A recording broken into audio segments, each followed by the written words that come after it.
Hola, muy buenos días, bienvenidos a Frente a Frente. Qué placer el presentarles esta mañana al diputado del Partido Nacional, don Jorge Zelaya Munguía.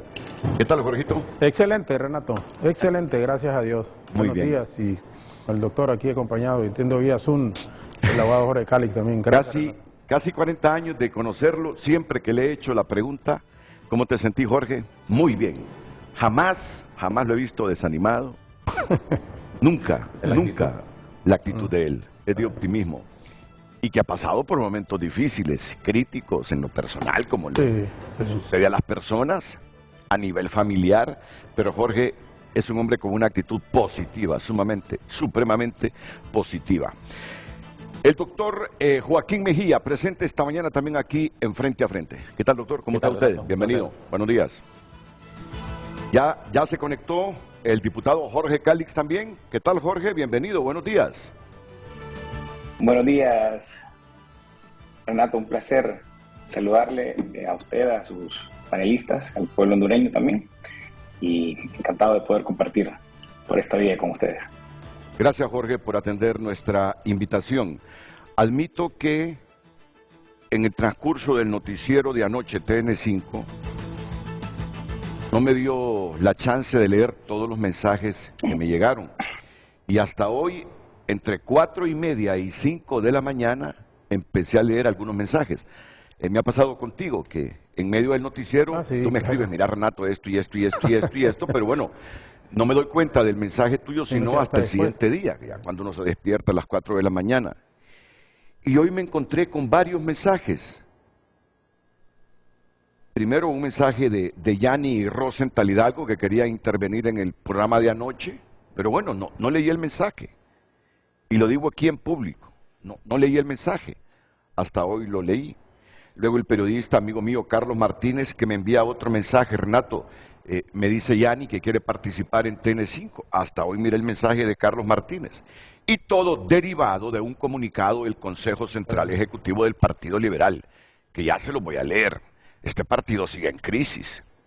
Dice Yanni que el comunicado que emitió el Central Ejecutivo ayer no está autorizado por él. Yo que eran 10 votos. Pues, que no es del Central Ejecutivo. Pero luego me escriben aquí, varios miembros del Central Ejecutivo me dicen, como que no va a ser del Consejo Central Ejecutivo.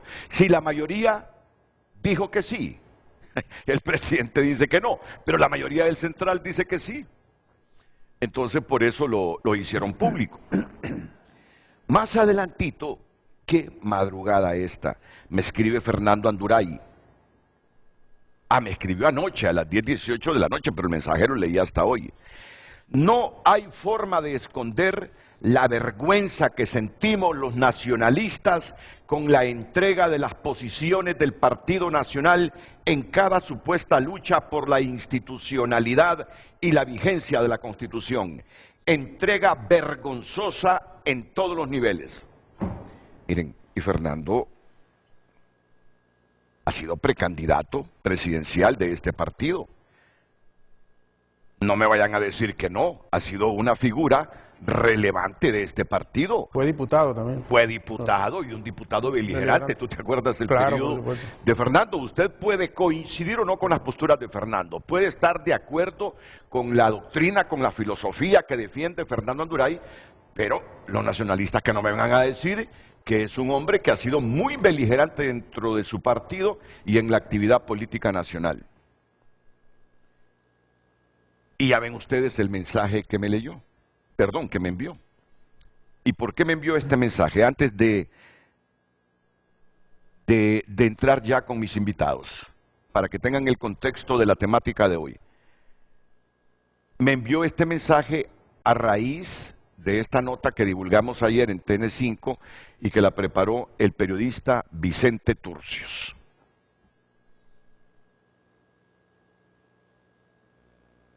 Fue la llamada de un alto perfil político en Honduras que antepuso su interés personal, la que rompió la cohesión de 8 magistrados que exigían respeto a la precedencia en la Sala Constitucional. La receptora de la llamada informó a través de terceros que no estaría en el pleno donde se ratificó al magistrado Wagner Vallecillo, contra lo acordado por el pleno de febrero de 2023. La forma que se dio no fue la más adecuada, ya que los mismos magistrados del Partido Nacional aducen de que una de sus magistradas no les informó de su ausencia, y esa ausencia permitió que uno de los asistentes ocupara ese puesto en ese pleno para que al final quedara 8-7 y se ratificara a Wagner Vallecillo en ese cargo.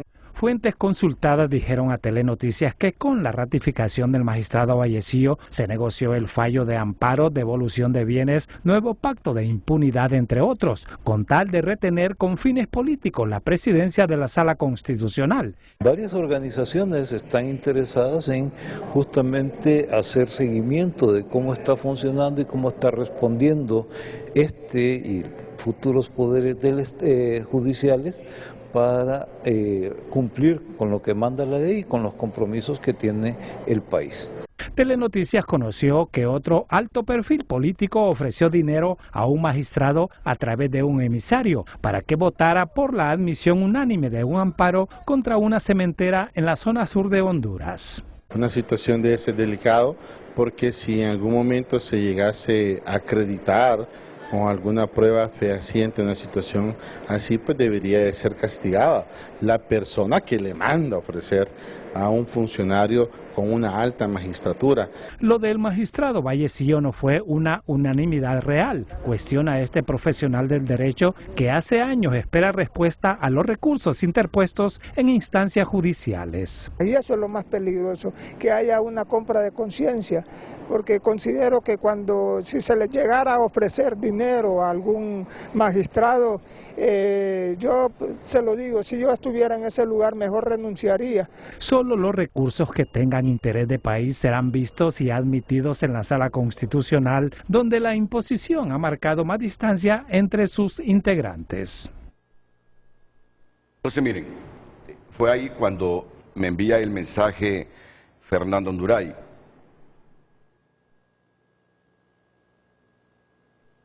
Que ya les leí, pero quiero mostrarlo. A mí me encanta mostrar las cosas para que se vea la autenticidad. Aquí no hay manipulación alguna. Aquí está. Lo podemos poner en pantalla. No hay forma de esconder la vergüenza que sentimos los nacionalistas con la entrega de las posiciones del Partido Nacional en cada supuesta lucha por la institucionalidad y la vigencia de la Constitución. Entrega vergonzosa en todos los niveles. Lo voy a reducir un poco más para que haya una mejor comprensión si ustedes lo están leyendo aquí en pantalla. Aquí está bien. Muy bien. Esta mañana cuando lo leí, le dije, estoy leyendo tu mensaje, hoy abordaré ese tema si me aceptas un Zoom para frente a frente. Pero ayer mismo, es que si no digo esto, no comprendían el alcance del programa que tenemos para hoy. Recibo de un miembro del Central Ejecutivo del Partido Liberal un comunicado, que luego Yanni dice que no está autorizado por el Central Ejecutivo. En este momento lo busco en mi computadora para leerlo. Estoy esperando que se cargue, aquí lo tengo. Aquí lo tengo. Me disculpan un poquito la improvisación, pero bueno, eso es así cuando uno quiere que las cosas se socialicen sin ser objeto de cuestionamiento luego. Aquí está el comunicado. Voy a obviar los dos primeros párrafos porque, bueno, son las generales de todos los comunicados de las instituciones políticas hondureñas.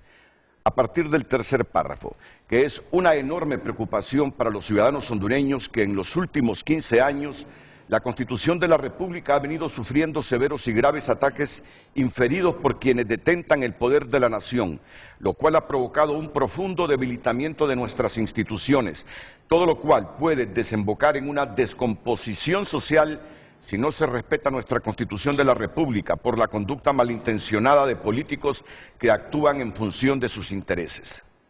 que el actual gobierno tiene la enorme responsabilidad de fortalecer las instituciones del Estado, lo cual solo puede lograrse con el respeto irrestricto de la Constitución de la República y las leyes, por lo que condenamos el procedimiento empleado y la decisión adoptada por el presidente del Congreso Nacional, Luis Rolando Redondo Guifarro, para impedir que el Pleno de ese poder del Estado conociera, debatiera y votara sobre la renuncia presentada por el designado presidencial conforme prescribe el artículo 205, numeral 12 de la Carta Magna, dado que al negarse a someter al Pleno dicha renuncia, decidió unilateralmente por todo ese poder del Estado sin tener esa facultad, ya que la voluntad soberana del pueblo se expresa por medio del voto de 128 diputados que le representan.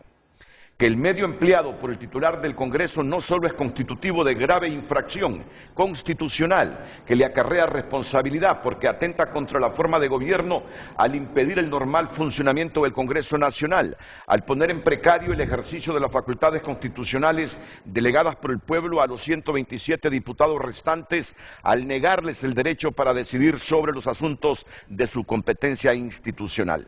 Exhortamos al presidente del Congreso para que realice una honrosa rectificación y que al efecto permita que dicha renuncia sea conocida y votada por el Pleno para que ese poder del Estado siga desempeñando con normalidad y restablecer el orden constitucional. Bueno.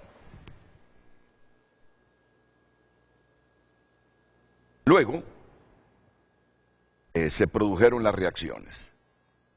Hasta volvieron a enviar ese comunicado ya con tachado de que era falso. Todo esto es parte de los problemas internos que vive el Partido Liberal. El presidente dice que el Consejo Central no ha emitido ningún comunicado condenando lo que hizo Redondo, pero 10 miembros del Central Ejecutivo dicen nosotros como mayoría emitimos ese comunicado. Pero es que ayer escuché a Julio Navarro hablando sobre toda esta problemática. Julio Navarro, lo conocen ustedes, es miembro del Consejo Nacional Electoral. Pero dice Julio, no se preocupen, dice, si aquí todos los problemas políticos luego se resuelven. O sea, no estemos creando crisis donde no la hay, porque todos los problemas políticos al final aquí se resuelven, dice. Ese es el puntito del programa. ¿Cómo se resuelven los problemas políticos del país? Primero, la forma cómo se crean y después cómo se resuelven, pensando en los más caros intereses del país, en la institucionalidad, en el Estado de Derecho, en la cultura democrática, en el mejoramiento de nuestra democracia, o esas crisis políticas sirven para resolver los problemas personales de nuestros liderazgos políticos. Ese es el puntito que vamos a tocar hoy.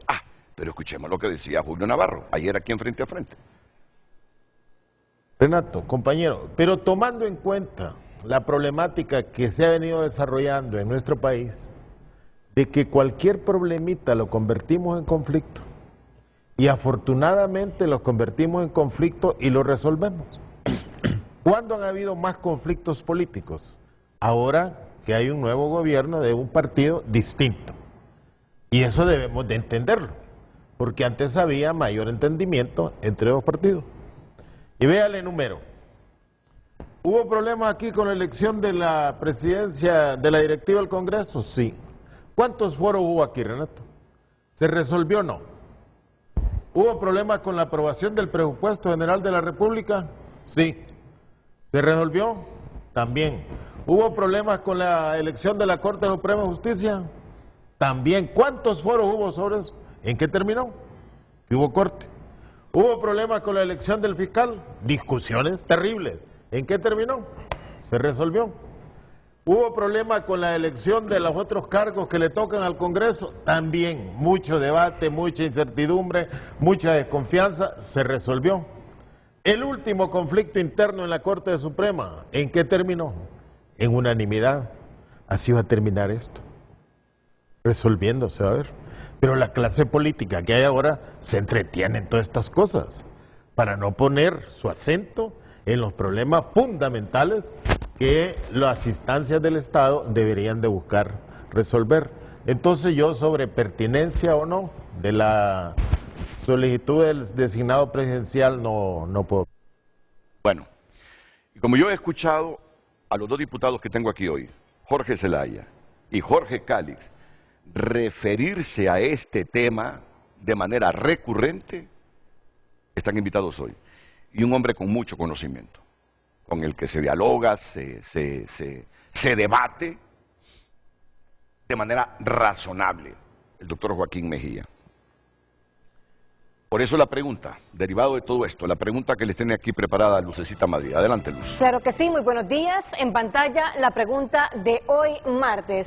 ¿Cree usted que los continuos conflictos de carácter político que deterioran la institucionalidad se resuelven pensando en el Estado de Derecho y la prosperidad de Honduras o en función de los intereses de los liderazgos políticos? Recuerde que usted puede opinar a través de nuestra cuenta en redes sociales, Frente a Frente HN, y por supuesto a través de nuestro número de WhatsApp 9773-6065.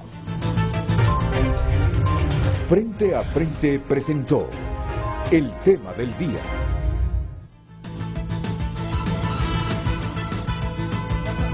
Solo le faltó una palabrita a esa pregunta que se la vamos a añadir en este momento.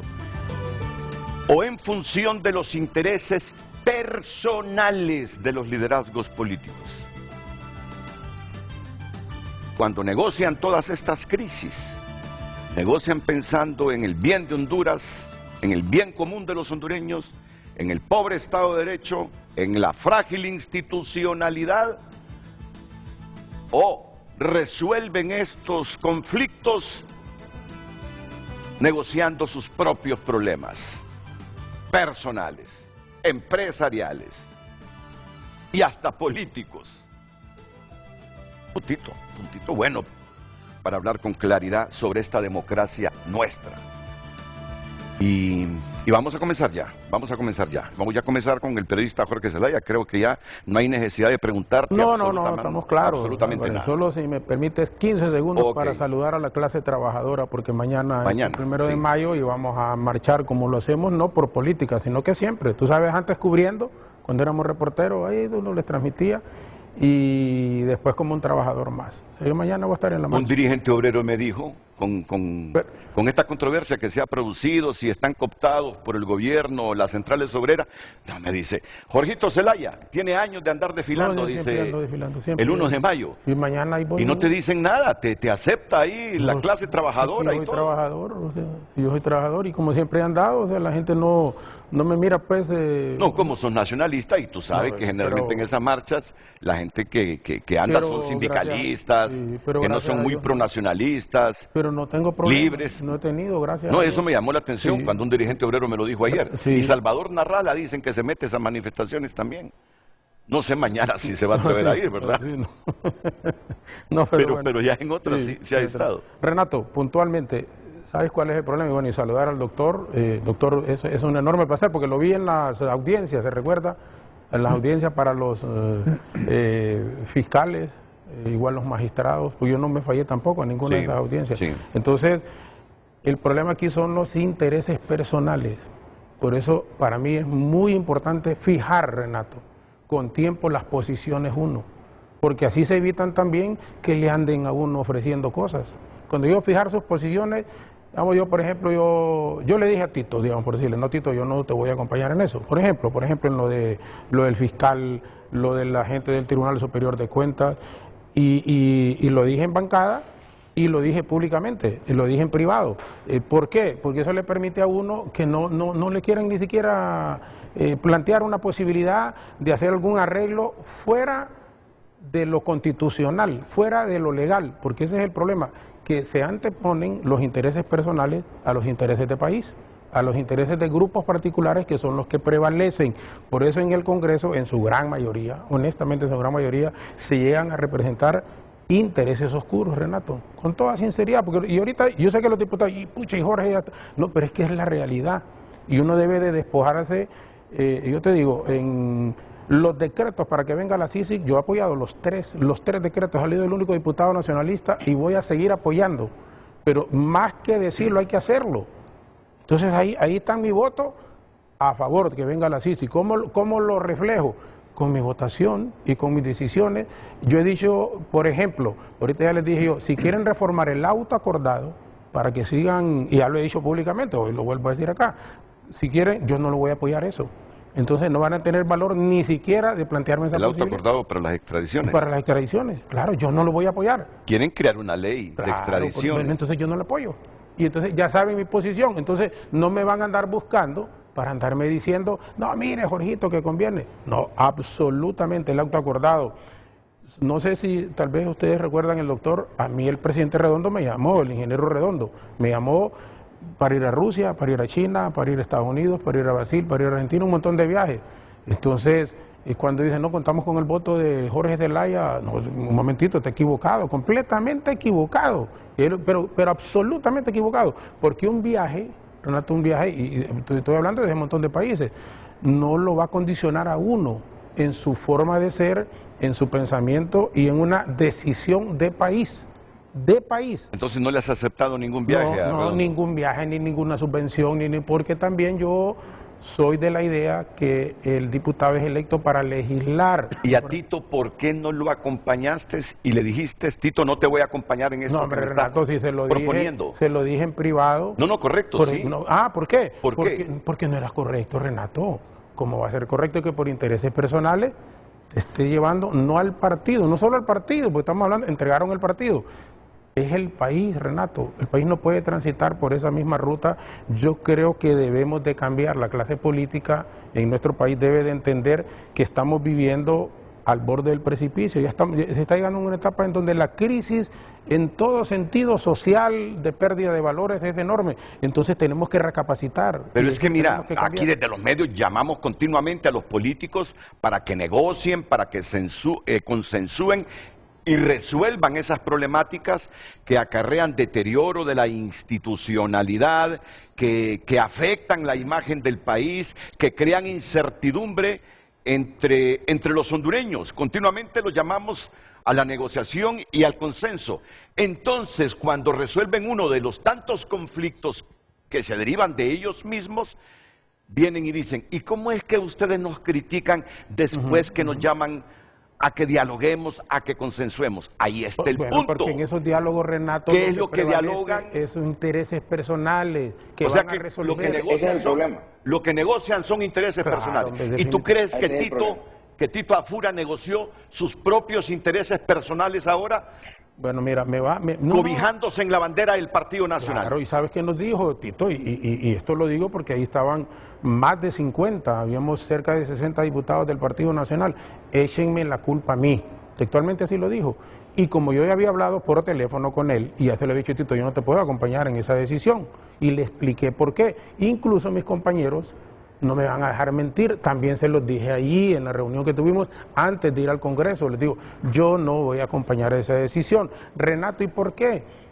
Tuvimos paralizado el Congreso 5 meses, 5 meses lo tuvimos paralizado. ¿Por qué? Porque decíamos que el fiscal no se lo íbamos a dar a Libre, el partido, esa fue la excusa. Y al final, ¿de quién es el fiscal? De Libre, y era el mismo que Libre quería. Entonces, ¿qué fue lo que hicimos? Paralizar las actividades en el Congreso como nunca antes se había hecho, y al final hacemos eso lo que quieren.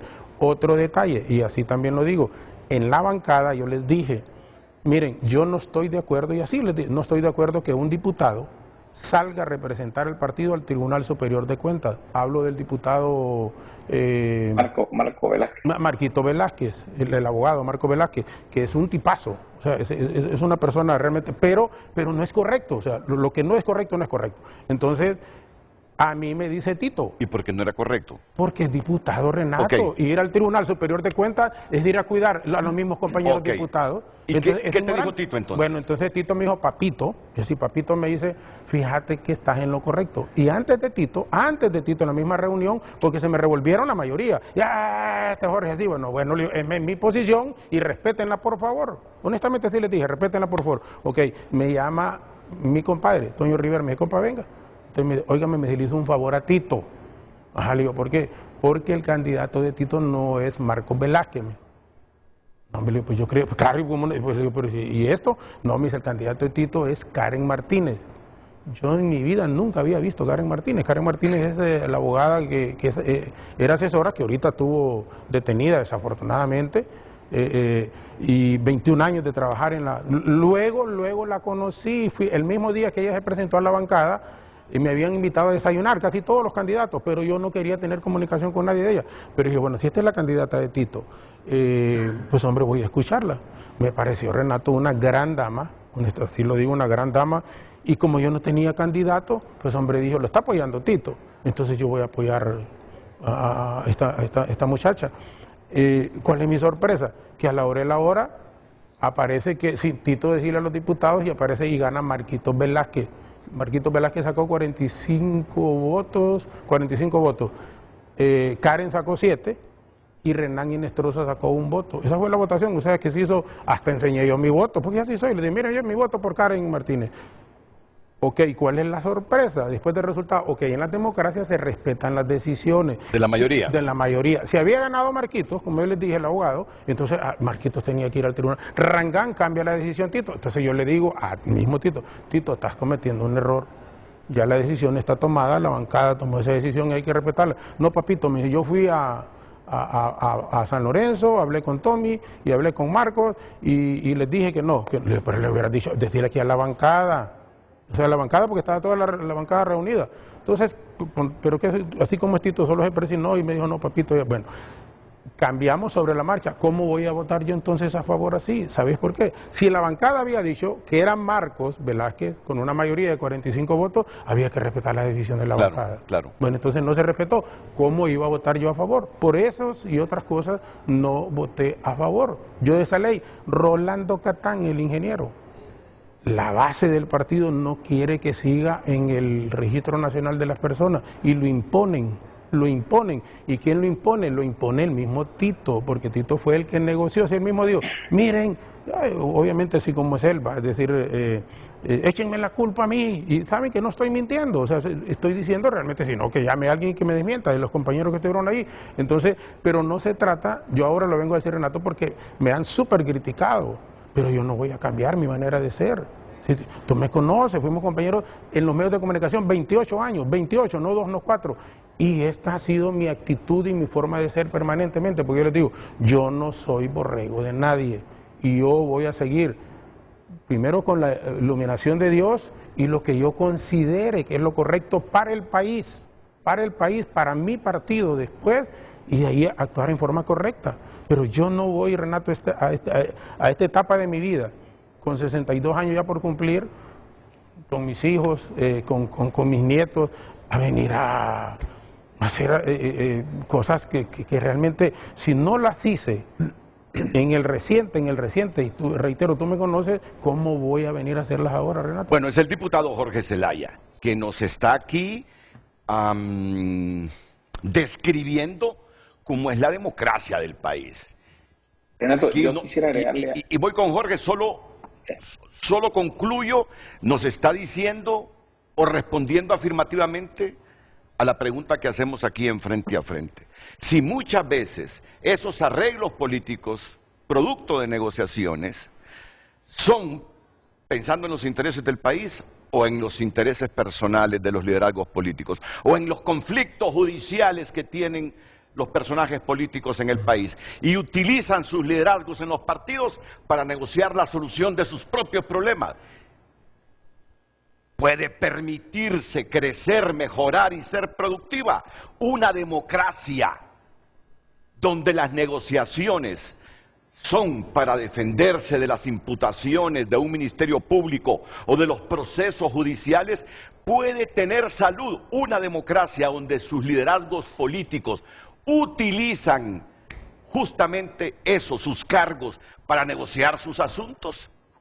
Respóndase usted, que ya luego viene Joaquín Mejía. Aquí tenemos a Joaquín Mejía porque creemos en el sesudo análisis de un hombre que lee la Constitución, que es demócrata.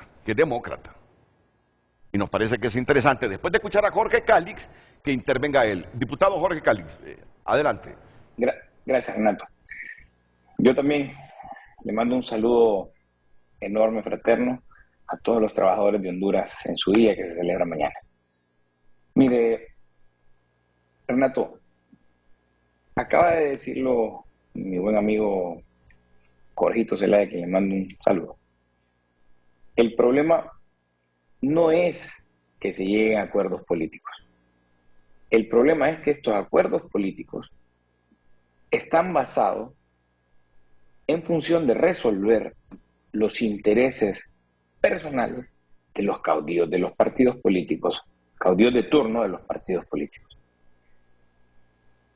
Hizo una remembranza muy correcta de todo lo que sucedió en el Congreso desde que el Congreso paralizó sus funciones el 30 de septiembre, desde que se nombró la comisión permanente. El Partido Nacional, en efecto, tuvo el Congreso parado y luego, pues, como él dice, vinieron a ratificar lo que se había hecho con unos cambios ahí. Yo lo que pienso, esa es una crisis política que, como lo dijo don Julio Navarro, se resuelve. Y qué bueno que se resuelva. El tema es que hay otros asuntos que hay que resolver también, ya que están de cachetes embarrados. Hay promesas de campaña que requieren 86 votos en el Congreso que no se han resuelto aún.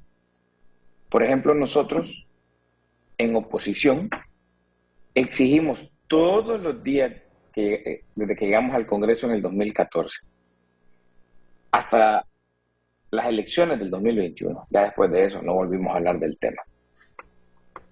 La necesidad de que en Honduras exista segunda vuelta.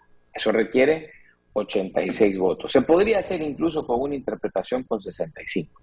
Pero lo correcto es hacer la reforma con 86. Y si la hacemos este año y la ratificamos en el año siguiente, la segunda vuelta podría ser una posibilidad para las próximas elecciones.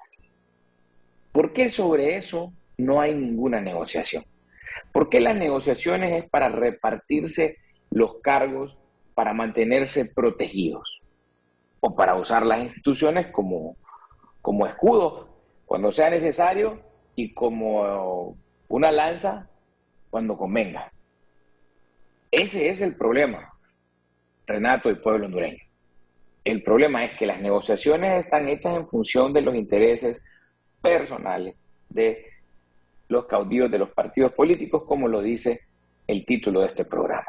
Otra cosa que nosotros podríamos arreglar con 86 votos, ya que se pusieron de acuerdo para resolver los problemas de la política. Ojo con esto, el problema es que hacen acuerdos únicamente para resolver los problemas de la política, y los problemas de la política están lejos de María, de Juan, de Pedro, que se levantan todos los días temprano en la mañana pensando en trabajar o en ver cómo hacen para sacar adelante sus familias, para poner en la mesa de sus casas desayuno, almuerzo y cena.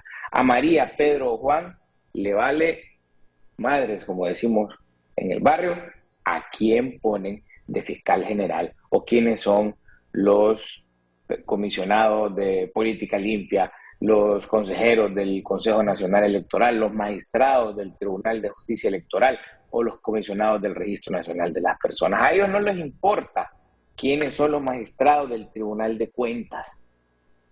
¿A quiénes les importan todas estas cosas? A los políticos. Entonces se llegó a un acuerdo no para proteger la institucionalidad, no para fortalecerla, sino que para favorecer los intereses personales de los caudillos.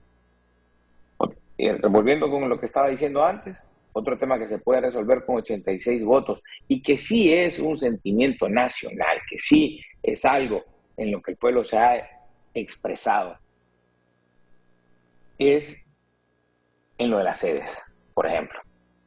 En la primera legislatura se derogó, pero en la subsiguiente legislatura, como dice la Constitución, no se ratificó la derogatoria, de manera que las sedes continúan estando vigentes en el texto constitucional. Y la ciudadanía se pregunta, ay, entonces, y la respuesta de los políticos, de los politiqueros de turno, es que ya son excedes, porque ya las derogamos. Mentira, hay que ratificar eso. Si la Constitución es clara, si no se siguen los pasos que establece la Constitución, nosotros no lo vamos a cambiar con la boca. Ese es un tema que debió haber sido sujeto de negociación porque la gente la pide. La CICI, Renato, la gente la pide. ¿A Aquí no se pueden estar aprobando decretos, eso no resuelve el problema. La MASI vino y no se aprobó ningún decreto antes de que viniera la MASI, ni uno solo. Y hay que decir algo, cuando vino la MASI, obviamente yo tenía mis reservas, porque la MASI vino para sustituir el clamor popular de la Sisi. Pero la MASI vino a arrinconar a los corruptos, de manera que la MASI se ganó mi respeto con acciones, no solo mi respeto, sino que también se ganó mi voto cuando fue necesario. No se anduvo con tanta cosa de andar aprobando decretos, de que hay que aprobar este decreto, no, sí, más bien lo que la Sisi, los decretos que pide la ONU para que la Sisi venga, eso no se han tocado. La ONU pide la ley de colaboración eficaz. ¿Por qué la clase política no se pone de acuerdo para aprobar la ley de colaboración eficaz? Esa es una exigencia de la ONU, que se apruebe la ley de colaboración eficaz. No, aprobémosle resolver los problemas a los políticos, a los caudillos políticos. Reformar esa amnistía política para que se beneficien de la amnistía aquellos que tuvieron problemas por sus posiciones con el golpe de Estado. Pero no amnistía para proteger actos de corrupción. ¿Por qué no han reformado eso? Se los pide la ONU. ¿Por qué no se ponen de acuerdo en esto? No, yo me hago eco de esa reflexión que usted está haciendo en este momento. Y es correcto, y continuando con el tema que usted tocó, que es justamente el que yo iba, porque es una de las exigencias de la Sisi, de la ONU. La ONU no pide que se aprueben decretos como los que han presentado. No son necesarios. La ONU pide ley de colaboración eficaz, reforma a la ley de amnistía política, precisamente para corregir eso que menciona usted, número uno, y número dos, otras cosas que no tienen que ver con la persecución que se desató en el marco del golpe de Estado, porque vamos a decirlo, sí hubo persecución, eso no lo vamos a negar, sí hubo persecución política, pero ahí hay personas que han sido amnistiadas por tener armas de guerra, armas de uso ilegal. Por favor, ¿qué tiene que ver eso con la lucha pacífica de un pueblo que defendió la democracia en las calles? No tiene absolutamente nada que ver, nadita que ver, nada de nada. Esas son las cosas que nosotros tenemos, en las que nos tenemos que poner de acuerdo. El pueblo hondureño pide consensos para esas cosas. Y si estas se hicieran y se hicieran las otras, nadie lo miraría mal. Pero aquí lo que la gente ve mal es que se están protegiendo, se están escudando y al pueblo hondureño no le resolvemos nada. Mire, yo estuve en San Pedro la semana antepasada, y tuve una reunión con unos jóvenes universitarios de la Escuela del Valle, de la Universidad del Valle. ¿Y sabe qué me dijeron? Todos, sin excepción. Yo no soy de ningún partido político, o yo soy del partido político tal. Pero si usted quiere mi voto, prométame que va a hacer lo que hizo Bukele en El Salvador. Y yo le juro que le doy mi voto. Porque ya no aguantamos la inseguridad. Porque estamos hartos de que nos pidan impuestos de guerra. Porque antes solo le pagábamos impuestos de guerra a una mara, pero ahora le pagamos hasta 4. Porque no es posible que en algunos barrios como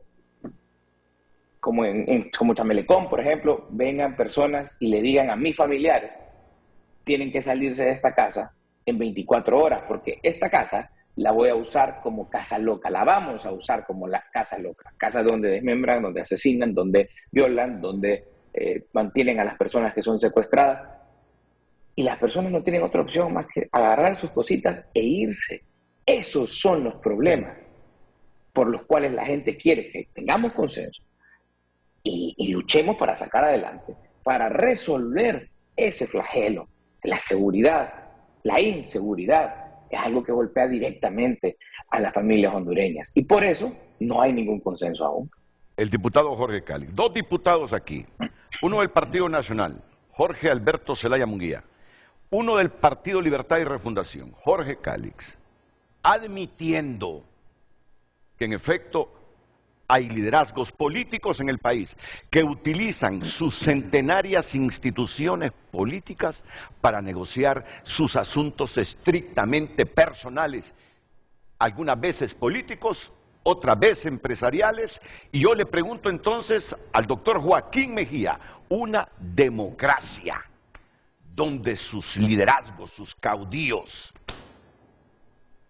utilizan a sus partidos para protegerse de la institucionalidad que los investiga o los imputa, repartiéndose los cargos en esas instituciones para evitar que caminen los procesos de imputación o los procesos judiciales. Una democracia así, ¿hacia dónde conduce ese sueño de prosperidad en el que pasamos esperanzados los hondureños todos los días, no obstante los problemas estructurales y coyunturales que nos acicatean también todos los días? Joaquín Mejía responde a esta pregunta. Y máxime ahora con todos los insumos proporcionados por Jorge Cáliz y Jorge Alberto Zelaya después de los consejos comerciales, porque me dice Lucecita que está a punto de reventar también nuestras cuentas en redes sociales. Atentos. El tráfico es presentado por Carrión. Encuentras los regalos, estilos y prendas para que mamá brille con luz propia.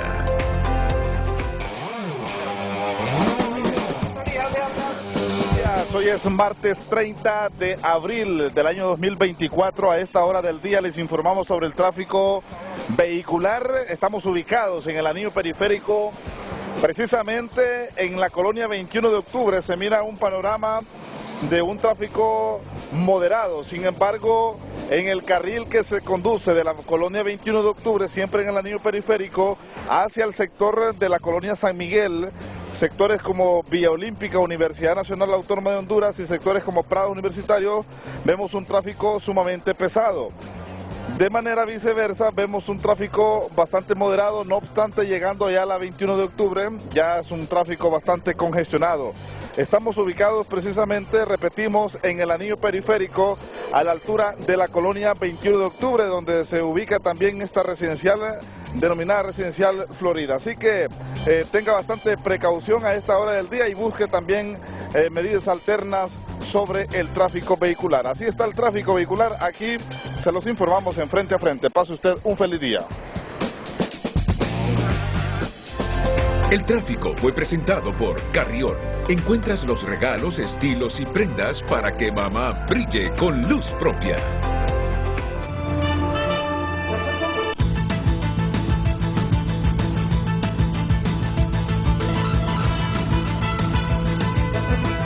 Gracias por compartir su opinión a través de nuestra cuenta en X. Eduardo Facusé ha compartido Club de Pícaros. Los liderazgos políticos en el tripartidismo siguen siendo un club de pícaros. Cuando están en campaña ofrecen cambios y reformas, es decir, segunda vuelta, pero al llegar al poder no hacen los cambios y utilizan las mismas mañas para intentar perpetuarse en el poder, comparte Eduardo Facusé. Sí, es el expresidente de la Cámara de Comercio. Salomón, hijo, el expresidente de la Cámara de Comercio e Industria de Cortés. Sí es, y comparten también que Henry Smith, me da pesar que diga que todo se resolvió, entonces la ilegalidad se debe dejar pasar. No se trata de Nasrallah, sino cómo hacen las cosas para luego acomodarlas. Están a la brava y así nadie tiene paz. Redondo es el nuevo Mauricio Oliva de este gobierno. Ismael comparte la lucha por ser el partido político hegemónico en el sistema político de Honduras genera siempre conflicto. Los partidos de masas en la actualidad lo que generan es polarización para mantenernos anestesiados, para no ver los grandes problemas y no exigir soluciones reales. Omar Andrés García comparte, en un gobierno socialdemócrata, la inversión nacional está más estimulada por sobre la internacional de grandes corporaciones. El camino de desarrollo económico de Honduras es capitalismo democrático, auspiciando el emprendedurismo con norma de calidad. Eso se llama mercado interno. Han compartido nuestros televidentes. Usted también puede compartir lo que opina referente al tema de esta mañana. Recuerde hacerlo a través de nuestras cuentas.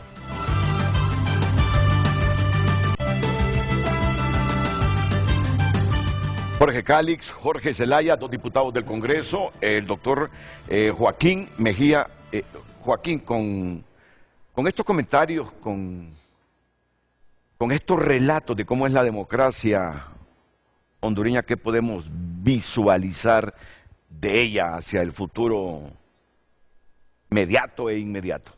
Bueno, yo lo primero que quisiera decir es que hay que entender que hay 2 elementos que son intrínsecos, que son parte natural de la democracia. El primero es el conflicto y el segundo es la resolución pacífica de esos conflictos. Pero para que haya esa resolución pacífica de los conflictos es necesario que no solo la clase política del país, sino que también la ciudadanía tengamos 2 virtudes que son fundamentales si queremos una república, una democracia. La primera virtud es que tiene que ver con el compromiso cívico. ¿Qué significa esto, el compromiso cívico? Bueno, que debemos de entender que para resolver los conflictos debemos deliberar de manera respetuosa, entendiendo que la otra persona es un igual y obviamente con el objetivo de resolver los problemas que hay en el país. Entonces ese compromiso cívico es importante y por eso a mí en lo particular me decepciona tanto en la clase política del país como incluso dentro de la ciudadanía, generadores de opinión, cuando en vez de atacar el mensaje, el contenido del mensaje, se ataca a la persona e incluso se le plantean o se le atribuyen problemas mentales, etcétera, etcétera. Me parece que eso degrada la deliberación democrática entre iguales, eso es lo primero. Y la segunda virtud tiene que ver con lo que se le llama, en Irerati le llama la responsabilidad epistémica. ¿Qué significa eso? Que debemos de entender que todos y todas partimos o estamos condicionados por nuestra sociedad, que tenemos nuestro corazoncito en determinada posición política e ideológica y que muchas veces esa posición puede hacer que miremos la realidad social condicionada e incluso tergiversada, y entonces es importante poder escucharnos con otros que piensan distinto, porque eso me posibilita a mí la oportunidad de que yo pueda cambiar la forma en que yo creo que la realidad es. Esto lo digo porque me parece a mí que es fundamental algo que decía Jorge Calix, en el sentido que ¿cómo hacemos entonces cuando estas virtudes no las encontramos en la clase política del país? Bueno, eso implicaría entonces que no tanto el problema es la persona, sino que es la institucionalidad. Y muchas veces cometemos el error de creer que solamente es la persona porque nos olvidamos del fondo del problema, que es la institucionalidad o el edificio normativo. ¿A qué me refiero? Por ejemplo, si tenemos en el país que se ha permitido que ciertas personas vinculadas con narcotráfico, con lavado de activos, con ciertas personas que están vinculadas con actos de corrupción, vayan en la lista de los partidos políticos, entonces nos está indicando que posiblemente la ley electoral está fallando porque no está sirviendo como filtro. Porque la democracia, debemos de entender que es un sistema donde se busca que gobiernen las mejores personas, que no gobiernen las peores. Pero cuando vemos que incluso en países como este, un general golpista participe en un proceso electoral que él mismo rompió a través de un golpe de Estado, entonces ¿es la persona o es el sistema político y normativo? Y esto es importante porque entonces tenemos que ver la necesidad de una reforma de la ley electoral, donde, por ejemplo, que yo estoy totalmente de acuerdo con ambos diputados en el sentido de la necesidad de una segunda vuelta, pero también de poner unos filtros estrictos para que los enemigos de la democracia, corruptos, narcos, violadores de la Constitución, violadores de derechos humanos, golpistas, no participen, porque son enemigos de la democracia. De hecho, la democracia tiene un principio de inclusión en el sentido de que todas las personas pueden participar en condición de igualdad, pero también la democracia tiene que defenderse de sus enemigos, y sus enemigos son los que han atentado contra ella. Y eso nos indica entonces que más allá de estar discutiendo sobre las personas concretas, que hay que hacerlo, pero no hay que caer en la trampa de perder de vista entonces que el problema es un problema sistémico y que hay que buscar esas reformas, en este caso electorales, para evitar que este tipo de personas que no tienen estas virtudes estén en puestos públicos, en primer lugar. Y por otro lado, también creo yo que es fundamental entonces revisar la institucionalidad del Estado. Mire, a mí me parece que lo que vivimos actualmente no se puede comprender sin ver de dónde venimos. Yo sigo insistiendo que las que llamamos crisis actuales que tenemos en el país realmente no son crisis, realmente para mí son manifestaciones de una crisis que venimos arrastrando desde hace mucho tiempo y que se profundiza con el golpe de Estado. ¿Y esto qué implica? Bueno, yo insisto de que el país no ha transitado por un verdadero proceso de justicia transicional que implica dos cosas. Justicia retributiva, es decir, que se castigue, que se sancione, que se judicialice a quienes cometieron el golpe de Estado, a quienes desaparecieron gente en los 80, a quienes cometieron crímenes de lesa humanidad, de acuerdo con el informe de la Comisión de la Verdad en el marco del golpe de Estado, o los crímenes que se cometieron en el contexto de la crisis postelectoral.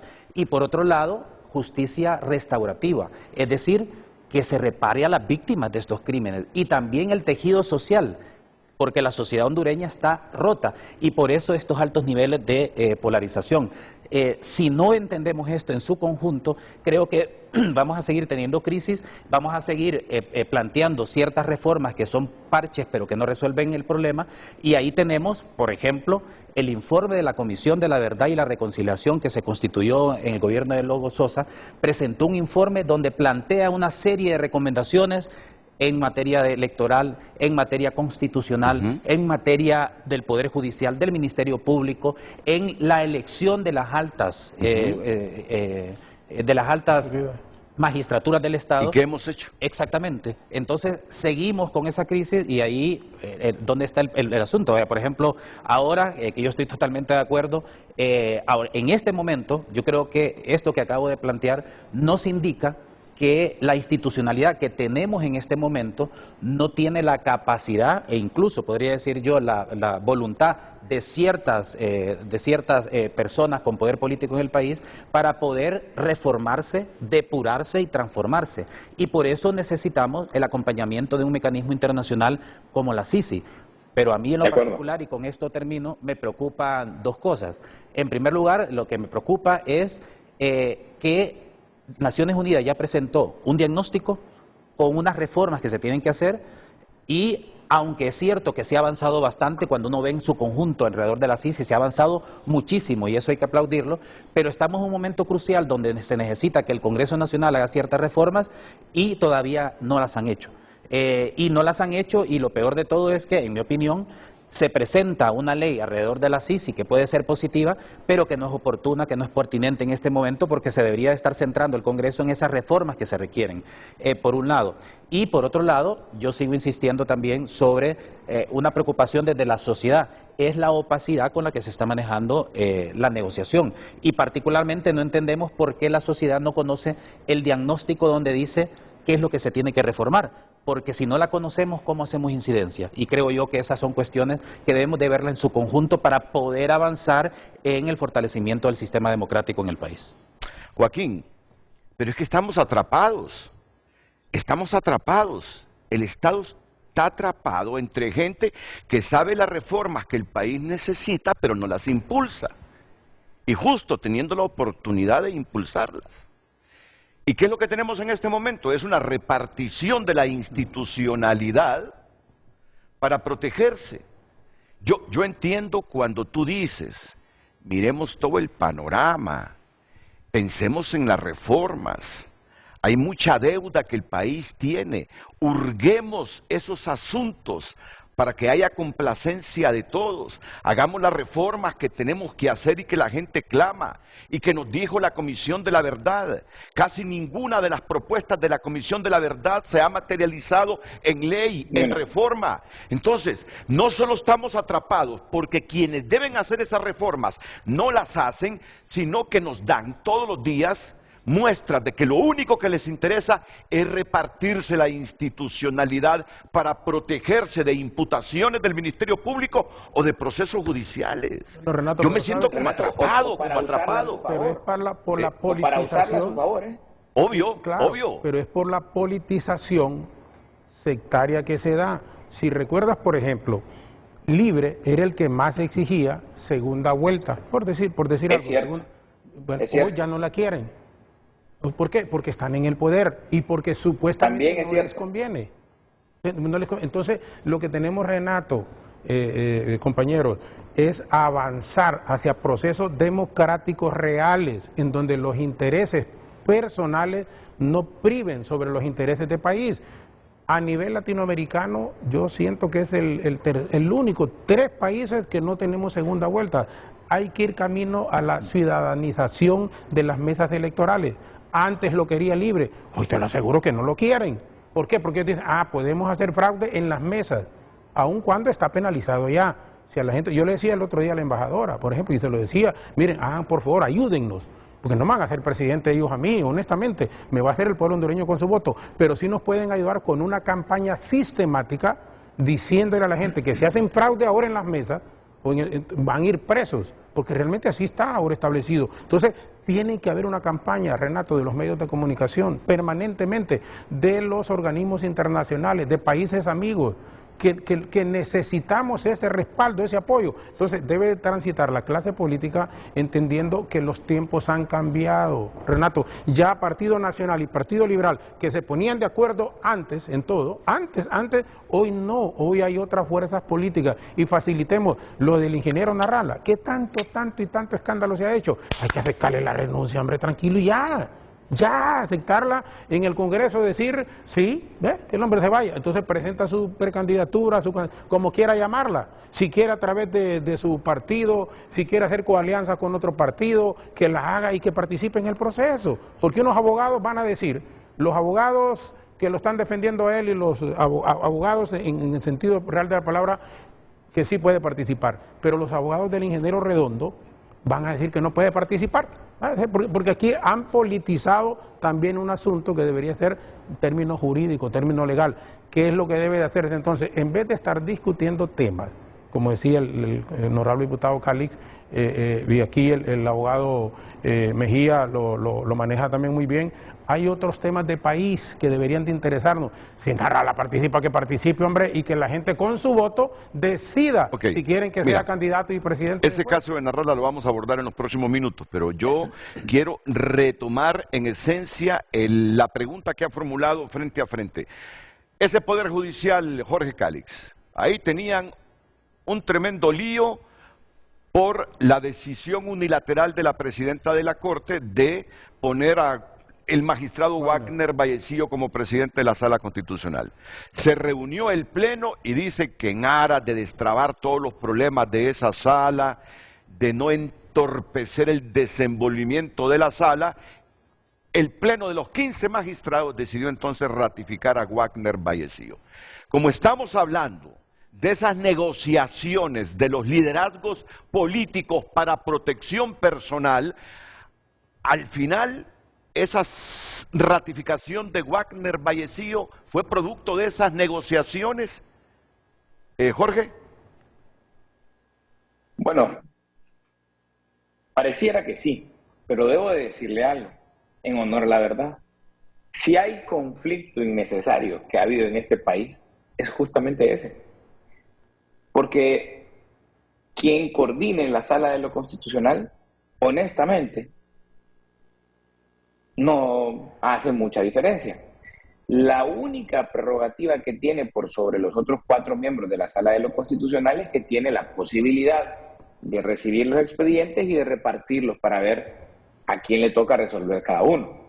Eso es todo. Usted me dirá, bueno, pero entonces ese expediente se lo puede dar a alguien de su confianza. Y priorizar casos, Jorge, priorizar expedientes. Pero son 5 magistrados, y si yo, como coordinador de la sala, quiero priorizar este caso, y se lo voy a dar aquí, a este amigo que tengo yo aquí, que es mi amigo, él lo agarra, lo falla, pero después lo tiene que rotar a los otros magistrados, de manera que los otros 4 pueden pararlo, acelerarlo, frenarlo, solicitar modificaciones. Al final de cuentas, los votos son unánimes. O sea, realmente quien coordine la Sala de lo Constitucional no es relevante, para nada. Y el tema era que, lo que decían, ¿verdad?, es que no había que permitir que el abogado Luis Fernando Padilla asumiera la coordinación de la Sala Constitucional. Pero en lo que fallaron, en el Pleno, sale que él toma posesión a partir del otro año. Entonces, ¿cuál fue el asunto? ¿Cuál fue el problema? Y el otro año, dicho sea de paso, es un año de carácter político electoral, donde van a haber amparos por decisiones de los órganos electorales, qué sé yo. ese conflicto ha sido totalmente innecesario. Ahí hay un trasfondo, Renato, que va más allá de eso, porque eso mantuvo paralizada por 4 meses la sala y el pleno. Ahí hay otra cosa que no la estamos viendo y que ¿Cuál? no la conocemos. Ah, no la conocemos. No, yo no la conozco. Ese trasfondo no lo conocemos. No, porque el problema de quien coordine la sala, eso no es un problema. Si puede coordinar cualquiera, lo único que va a hacer es agarrar las cartas y repartir el naipe, eso es todo. Pero esos expedientes tienen que pasar por las manos de todos los magistrados, y el que quiera retenerlo lo retiene, el que quiera agilizarlo lo agiliza, de manera que si le interesa al amigo del coordinador de la sala y uno de los 4 magistrados ya lo sabe y sabe que aquí hay algo raro y que hay una movida de por medio, uno de esos 4 lo puede retener y decir, no, yo le quiero dar más estudio a esto. No entendí nunca el conflicto de la sala. Como no lo entendí, me parece tan básico, seguramente hay un trasfondo que obviamente desconocemos. Pero sí tienes la percepción que también esa ratificación de Wagner pudo estar en función de las negociaciones de estos liderazgos políticos. Yo entiendo muy bien a Joaquín Mejía cuando habla, miremos todo, no solo nos concentremos en personas. Yo te entiendo, Joaquín, pero a mí me resulta detestable, repugnante, malévolo, corrupto, que aprovechándose de los liderazgos políticos, de sus cargos dentro de los partidos, estos negocien sus asuntos personales. Como lo está denunciando aquí Jorge Zelaya y Jorge Cálix. Esa denuncia de Cálix y de Zelaya a mí me genera repugnancia.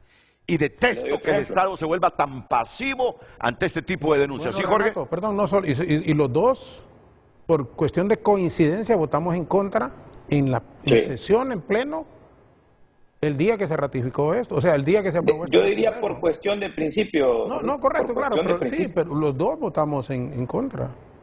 Tanto el abogado Cali como tu servidor votamos en contra. Y no nos pusimos de acuerdo, vamos a aclarar. No, por supuesto, y no habíamos ni platicado en lo absoluto, pero así ni en lo absoluto no habíamos... Bueno, yo solo he tenido el placer de conversar 2 veces con el abogado Cali. Y mira, uno es así, Renato, y fue para pedirle un favor, que me ayudara con un paisano que estaban despidiendo del gobierno actual. Uno debe ser así, es las únicas 2 veces. Es como hay gente cuando me han manejado esa campaña, que gracias a Dios hoy es diferente, que yo era candidato del presidente Zelaya. Yo te lo dije aquí, te lo reitero ahora, yo en mi vida, como dicen, en toda la administración, en toda esta administración, no he hablado con el presidente Zelaya. O sea, porque dice que gracias a Dios es diferente, Jorrito, porque ahora, ¿quién es el candidato del presidente Zelaya? No, ahí en el Partido Nacional. No, pues por eso dicen Tito, pero ¿por qué? Por sus hechos, ahí es donde por sus hechos los conoceréis. Y además, él mismo no lo ha negado, pues que habló con el presidente Zelaya, que él hizo el arreglo. Insisto, Tito nos lo dijo en la sesión de bancada. Yo me responsabilizo, miren, yo asumo la responsabilidad. Usted dice que papi se le puso a la orden. Amén. Entonces, yo le dije, no, yo no te voy a acompañar en eso, Tito. Entonces, mis compañeros, como también, Renato, cuando comenzamos la primera reunión, ahí estábamos los 88 diputados, los 44 propietarios con los suplentes, porque en ese momento estaba Rolandito Barahona, el de Comayagua, que realmente una supuesta expulsión es increíble, un muchacho solo por pensar diferente, y está hablando de un joven de 31 años en el partido, que es una gran promesa, pero les dije yo, porque era una algarabía y una felicidad. Entonces dice, cuando íbamos a almorzar ya, habíamos arrancado a las 8 de la mañana, pero te imaginas los discursos en los políticos, y era la primera reunión. Entonces dijo un compañero, aquí yo, dice, antes de que vamos a almorzar, el problema de uno va a ser el problema de todos, aquí nos vamos a defender, y empezó. Entonces, yo no había hablado, porque realmente, pues, entonces les digo, mira, no, pero voy a concluir, porque les digo, mira, no, permítame, les digo, te recuerdo que estaba dirigiendo la reunión Tito, como ex candidato que había sido, y David Chávez, el abogado, como presidente del Comité Central. Entonces les digo yo, miren, no, es que vamos a almorzar. No, le digo, líder, solo voy a hablar 30 segundos. Y así fue rápido. Le digo, lo que ha dicho el ingeniero Márquez, porque fue el ingeniero Nelson, entonces le digo, no cuenten por favor conmigo. Cuando vengan acusaciones por el desempeño de sus funciones como ministros, como viceministros, como directores, o manejo de fondos, no van a contar conmigo. Entonces, saben mis compañeras y mis compañeros que yo se los dije arrancando, Renato, y en ese momento yo ni imaginarme que podía ser precandidato y que voy a ser, primero Dios, candidato del Partido Nacional. Bueno, Jorge. Yo quiero agregar una denuncia a lo que hemos hecho, bueno, dos, lo que hemos dicho, perdón.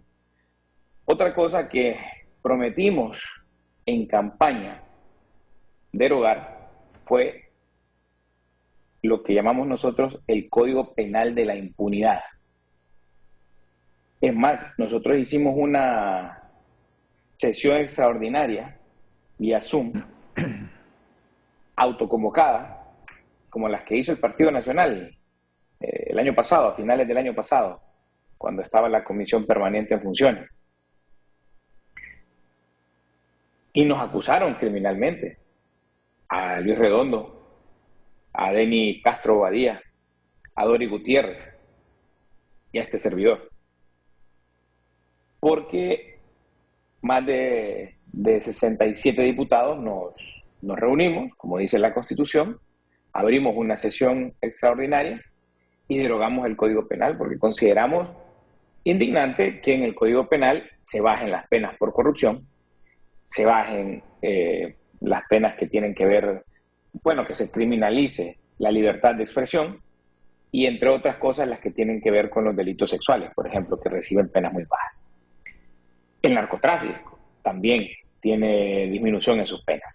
Estábamos en contra, pero hoy que lo podemos hacer desde el poder, parece que ya no es el Código Penal de la impunidad, parece que ahora es el Código Penal,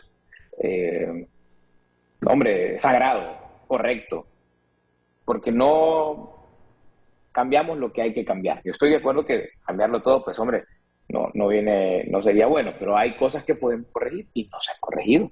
Esas cosas son las que el pueblo hondureño está esperando que se metan en un paquete de consenso. Nadie ve de acuerdos políticos, nadie ve mal el tema de los acuerdos políticos, solo se ven mal si esos acuerdos solo benefician a 4 o 5 personas y son para blindarse. Otro tema, hemos estado hablando de utilizar la institucionalidad para protegerse, para atacar, pero también para usarla a su conveniencia. En base a eso, yo quiero aprovechar hoy su medio para hacer una denuncia. Le mandé a don Carlos Andino 3 acuerdos de despido. Estos acuerdos de despido son del Hospital Santa Teresa de Comayagua. Y si me hace el favor, don Carlos, de ponerlos en pantalla. Abajito, aquí dice, acuerda cancelar a Kelvin Fabricio Flores como director del Hospital Santa Teresa. 29 de abril. Esto fue el día de ayer, Renato. Lo cancelan al director del Hospital Santa Teresa. Póngame el siguiente. 25 de abril.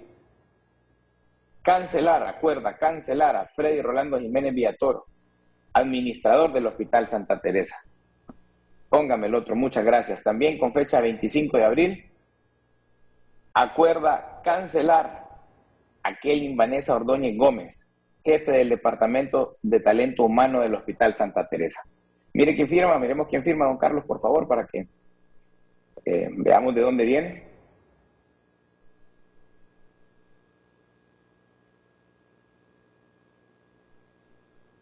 Doctora Nersa Gloria Paz, es la subsecretaria en el despacho de salud. ¿Por qué hago esta denuncia? Porque estas personas fueron amenazadas por haber asistido a mi lanzamiento. Les dijeron y les advirtieron, si van al lanzamiento de Jorge Cálix, los vamos a despedir. Personas que además fueron contratadas en esta administración. Ellos, era un domingo, no estaban faltando sus horas de trabajo, estaban haciendo ejercicio de sus derechos ciudadanos al acompañarme al estar ahí, no le prestaron atención a una amenaza burda. Pero resultó que no era una amenaza, que era más bien una promesa que ya se llevó a cabo. Entonces, la institucionalidad se está utilizando para favorecer, en este caso, a la precandidata del poder, de la que entiendo va a continuar estas cosas que hoy estamos denunciando. Que no venga la Sisi, que no haya reformas al Código Penal de la impunidad, que no haya segunda vuelta, reformas electorales sustanciales o que no se resuelvan los problemas torales del país como el tema de la inseguridad. Entonces, aprovecho para hacer esta denuncia, que además hoy salió que también habían corrido a otros tantos del 911, pero no doy la nombres y eso porque no los tengo. Salió justo cuando estábamos empezando el programa. Bueno, yo sé que, Joaquín, te gusta ver las problemáticas y las soluciones de manera integral, pero hay cosas de inmediatez que no pueden dejarse de abordar. ¿Cómo es que para unas cosas sí hay acuerdo entre los partidos políticos, sobre todo en la repartición de cargos en instituciones claves en que mucha gente se protege de los procesos judiciales o de las imputaciones del Ministerio Público? Pero para estas otras cosas que tú mismo has mencionado, que Zelaya ha mencionado, que Calix ha mencionado, no existen esos acuerdos para esas grandes reformas que el país necesita. Eso es lo que frustra. Pero yo creo que hay que matizar. Por ejemplo, Jorge planteaba lo del Código Penal. Yo no sé si Jorge tiene toda la información, pero desde hace mucho tiempo está constituida la Mesa de Armonización Legislativa al Código Penal, donde está el Congreso, donde está UACNUD, Oficina de Naciones Unidas para los Derechos Humanos, la Secretaría de Derechos Humanos, está la Secretaría de Cultura, está el CONADE, el Comisionado Nacional, y varias organizaciones de sociedad civil. De hecho, hoy hay una jornada de todo el día donde se va a presentar el primer borrador de un primer grupo de derechos que se va a presentar al Congreso Nacional para su reforma y que tiene que ver con el Código Penal. Lo mismo se está haciendo en materia de derechos de las mujeres, etcétera, etcétera. Entonces, por eso hay que matizar. Dice Jorge que no se está haciendo nada, pero desde hace tiempo se está trabajando. Incluso yo mismo, como parte de sociedad civil, formo parte de esa mesa de armonización legislativa. Ahora vamos a ver, y el Congreso también forma parte.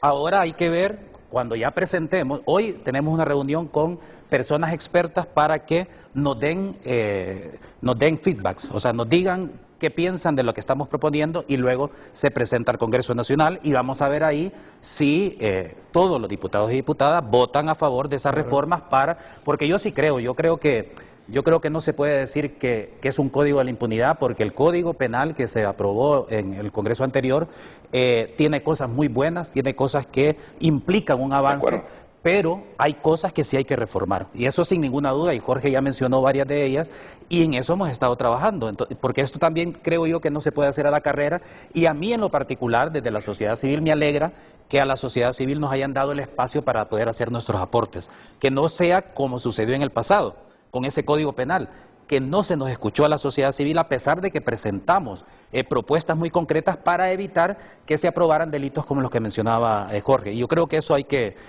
tenerlo ponderarlo. Sí, es decir, es que yo creo que un problema que tenemos en este país es que miramos las cosas en blanco y negro. Hay que ver los matices, todo tiene matices, y cuando vemos los matices, mejor tono del gris. Logramos, digamos, ver que hay cosas, obviamente, que están haciendo mal y hay que denunciarlas, como todo lo que se ha planteado aquí, pero luego hay otras cosas que se están haciendo y que son esfuerzos que son importantes, que son válidos y que hay que aprovechar para avanzar en la construcción de un código penal que sea más humano, que sea un código más enfocado a los estándares internacionales y constitucionales, que es algo fundamental. Y a mí eso me parece que hay que tenerlo en cuenta. Sin ninguna duda, yo estoy totalmente de acuerdo que es vergonzoso que, y lo hablábamos con Jorge en uno de las pausas publicitarias, de que también no podíamos caer en el error de decir todos los políticos son corruptos o todos los políticos son malos, porque eso implicaría entonces que la gente no tendría opciones para poder votar.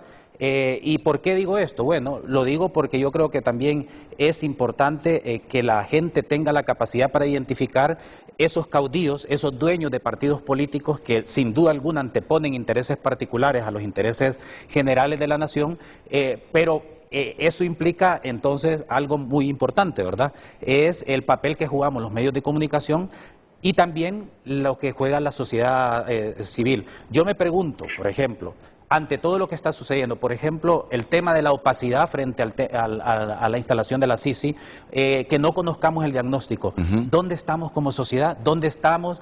En el 2015 salíamos a las calles todos los viernes y sábados para poder exigir transparencia, que viniera una CICI, etcétera, y hay que reconocer nuestra parte de culpa como sociedad, que somos el verdadero poder. Recordemos el artículo 2, la soberanía reside en el pueblo. O sea, el pueblo hondureño es el que tiene el poder. No es posible que cada 4 años demos ese poder y nos olvidemos que tenemos un poder permanente y diario. Y creo yo que la autocrítica que debemos de tener es ¿qué está haciendo la sociedad? Yo creo que hay, y esto lo decimos en el ERIC SJ, que hay como tres razones por las cuales estamos tan desmovilizados. Yo creo que la primera razón es que no cabe duda que el movimiento social ha perdido capacidad de convocatoria, no cabe duda. Un partido de fútbol convoca más que un movimiento social, que una organización. Segundo, tiene que ver con la cooptación también. Yo creo que hay que reconocer que con este gobierno se ha cooptado a muchos liderazgos sociales y eso es una causa de desmovilización. Y una tercera es por miedo a que nos confundan. Por ejemplo, yo en lo particular, aquí se habla siempre de que hay una reducción del espacio cívico, que yo creo que sí, pero no tanto por el gobierno como tal, sino que por la clase política. Yo pongo un ejemplo, el BOC, Bloque Opositor Ciudadano, o sea, nos robaron el nombre y nos quitaron la calle. Y además, por ejemplo, yo no participaría en una manifestación del BOC porque yo no quiero que me relacionen con ciertos personajes de la vida política, entonces evito. O el movimiento social convoca a una manifestación para exigir la CICI y los colectivos de Libre convocan al mismo lugar a la misma hora y hacen que nuestra movilización al final se cancele. Entonces, como vemos, ciertos sectores de la clase política del país nos han reducido el espacio cívico y creo yo que también la reflexión tiene que ir por ahí. ¿Qué estamos haciendo como sociedad que ni siquiera tenemos capacidad para articularnos? En el caso de la CICI, lo decía hace poco en un grupo consultivo de la ONU donde estábamos varios sectores diferentes de sociedad civil y nos pasamos quejando de esto, de lo otro, pero la pregunta, ¿qué estamos haciendo con el poder que tenemos? Pero estamos lastimosamente desmovilizados. Estamos desmovilizados. Concuerdo en casi todo, porque tampoco soy absoluto, concuerdo en casi todo, pero coincido plenamente los liderazgos sociales que en todos los gobiernos tratan de cooptar a los movimientos sociales. Pero bueno, hay liderazgos sociales que en décadas pasadas se han mantenido distantes de la cooptación. Pero en esta coyuntura están cooptados, y eso disminuye la movilización social, con algunos dirigentes sociales cooptados total y plenamente en este gobierno. Digo que siempre, en todo gobierno, los presidentes, los ministros tratan de cooptar gente en sus distintas actividades, pero esta vez gente que se había mantenido fuera de la cooptación, ahora andan como corderitos totalmente. Esto no le ayuda a la democracia porque se pierden contrapesos que son muy importantes. Bueno, vamos a ir a la pausa comercial. Lucecita, si te pones de pie, por favor, porque ella está escribiendo. Hemos tenido bastante reacción. ¿En qué redes se reacciona más esta mañana? Ambas tienen la misma cantidad casi. Pero en X estamos en ese momento. Estamos en X estamos. ¿Sí? Solo lánzame 1 o 2 misiles ahí. Bueno, comparte un televidente, David Lanza. Una cosa es lo que dicen y otra lo que hacen en la oscuridad cuando no hay reflectores.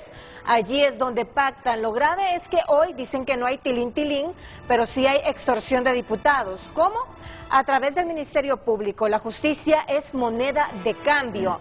No creo que los continuos conflictos de carácter político que deterioran la institucionalidad se resuelvan pensando en el Estado de Derecho y la prosperidad de Honduras, ni en función de los intereses de los liderazgos políticos, sino todo lo contrario. Ahí dejémoslo y continuamos con esos mensajes. El pueblo tiene esa percepción.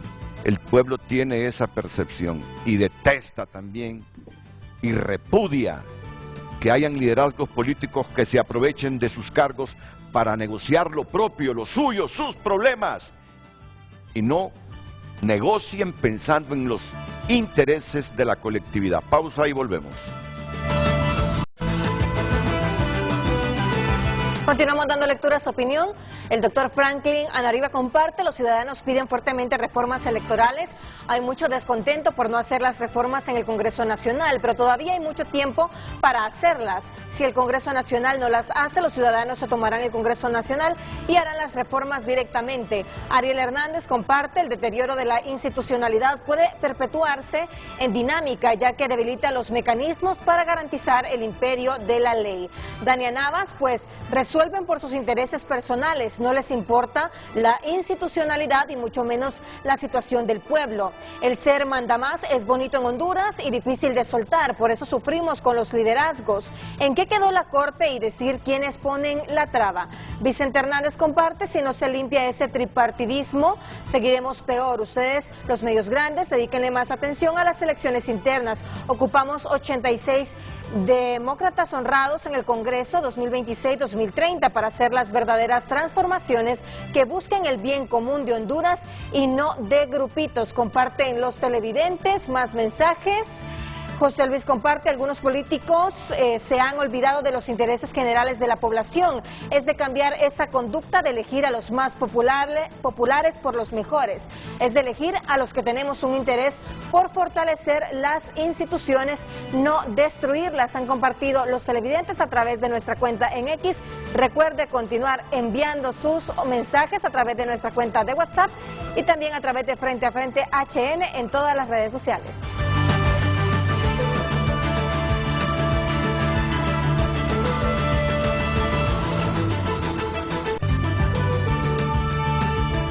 Mira, me gustaría que leyeras este mensaje porque me está llegando a mi chat también. Es de la misma persona. Ese mensaje que tienes ahí. Este es el de Tony García, el del subsecretario de Relaciones Exteriores. Sí, gracias Tony por escribir. Bueno, ahí está en pantalla el mensaje. Una manera de filtrar a los enemigos de la democracia, como lo describe el doctor Mejía, es prohibiendo candidatos culpables en primera instancia. El argumento de sentencia firme dentro de 15 años en casación por la Corte Suprema de Justicia es una gran falacia. No deja de tener razón. Pero además ni ese se cumple, Renato. Sí, ¿verdad? Sí, ni ese se cumple. Sí. ¿En qué estamos?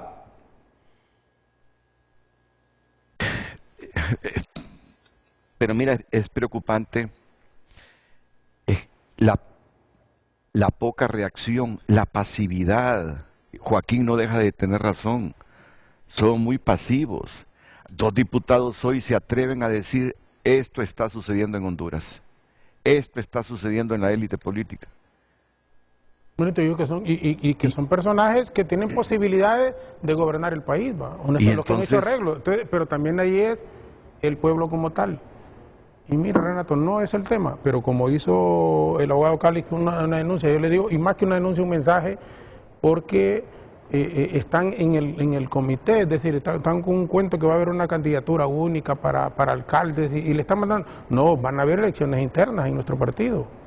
Van a haber elecciones internas, no van a haber candidaturas únicas a alcaldes ni a diputados. Todos los movimientos que participemos vamos a llevar nuestros propios candidatos. Y hago el mensaje también porque eso es, primero que decían que iba a llevar Tito dos movimientos, así como hizo el expresidente Hernández. Ya eso se ha descartado con la aparición en público de la abogada Ana García Hernández, que tiene su propio movimiento y que le va a quitar, porque son el oficialismo, líderes que tenía Tito. Entonces ya está para conformar Tito. Ahora sus planillas una va a tener problemas, ya no puede llevar 2. Entonces el mensaje es, en el interior del país, que tengan la convicción absoluta que los que son candidatas y candidatos de movimiento, vamos hasta el final con esos candidatos. Y Tito ha nombrado alguna gente en cargos de Registro Nacional de las Personas, Política Limpia y todo. Pero mira, Renato, el voto no lo van a poder detener, honestamente te lo digo. Mira, contra todos los pronósticos para mucha gente, y lo digo con una gran seguridad, con modestia, pero con una gran seguridad, yo voy a ser el candidato del Partido Nacional y solo conmigo, que no lo tomen como una arrogancia, tiene posibilidades el partido de ganar las elecciones. Solo conmigo. Pero actualmente sos precandidato. Claro, y Jorge Calix, quiero ser candidato. Y Jorge también. Sí, somos precandidatos. Joaquín, pero ojalá que la historia no se repita con ustedes si llegan a ser presidentes del país, cualquiera de los dos. Que no se repita en qué aspecto. A eso voy. ¿Qué decía Joaquín hace algunos minutos? ¿Cuántas propuestas nos dejó aquella comisión que integraron, ¿cómo se llamaba el guatemalteco, el ex vicepresidente? Stein. Eduardo Stein, la Comisión de la Verdad que se le llamó. ¿Cuántas recomendaciones le dejó al Estado esa comisión? Estuvo Julieta Castellanos. Ahí estuvo Julieta, correcto. Jorge Omar Casco. Y estuvo Jorge Omar Casco, que es gran amigo tuyo. ¿Sí? ¿Cuántas recomendaciones nos dejó para no volver a tropezar con las mismas piedras? Y el Estado absolutamente indiferente a esas recomendaciones. ¿Cuántas cosas por resolver tenemos? La mayor parte dice que aquí no hay reelección, pero otros dicen legalmente se allanó el camino para la reelección y se le facilitó el camino a cualquiera que quiera reelegirse bajo los parámetros de aquella corte que favoreció a Juan Orlando Hernández. Pero, y salen vicepresidentes del Congreso diciendo habilitemos a Mel. Sí. Cosa que si hubiera hecho un vicepresidente del Congreso anterior a favor de Juan Orlando, todos nosotros nos hubiéramos escandalizado, hubiéramos quemado llantas, quebrado vidrio. Pero ahora pareciera que desde el poder eso no es tan malo. Pero miren ustedes que pueden llegar a ese poder que hoy critican, que criticaron ayer. Miren ustedes cómo el poder cambia a las personas. Miren hoy cómo están de comprensivos. Renato, a las personas sin principios. Porque lo que era malo ayer sigue siendo malo hoy. Ok, Jorge, pero mira, no sé por qué ya en el poder cambian las personas. Y ahí va mi reflexión. Hoy están escuchando a Joaquín Mejía ustedes de todos esos problemas estructurales que el mundo nos ha sugerido que para resolverlos debemos hacer esto, debemos hacer aquello, pero ya la gente en el poder se vuelve indiferente ante estos problemas, Joaquín. Y hoy qué bien que esté Jorge Cali, que esté Jorge Zelaya, porque son precandidatos presidenciales, para luego sacarles este video en unos 4 o 8 años y decirles, miren lo que nos dijeron ustedes un 30 de abril de 2024. Bueno, Renato, y por qué estando en el poder se comportan... ¿Sabe qué voy a hacer yo? En serio, te lo digo, la reelección presidencial alterna. Y de entrada, o sea, alterna, no continua. Y no la vas a hacer tú, la va a hacer el Congreso. Pero voy a presentar, no solo yo creo que eso es algo que debería de ser además puesto en consulta. En consulta, y que sea la ciudadanía la que diga sí o no. Claro, pero dígame si la gente no quiere. Porque así no es una manipulación política. Si se hace en el Congreso directamente, se va a ver mal. Dime si la gente no quiere reducción del número de diputados. O vamos a hacer una gran consulta para hacer reducción del número de diputados. No hay que hacer, para eso no hay que hacer. Bueno, entonces... Eso lo podemos hacer mañana. Renato me puede decir a mí, por ejemplo, no Jorge, bueno, igual lo que usted dice, eso dicen y ya cuando están ahí actúan diferente. Yo siempre te lo he dicho y lo he manejado.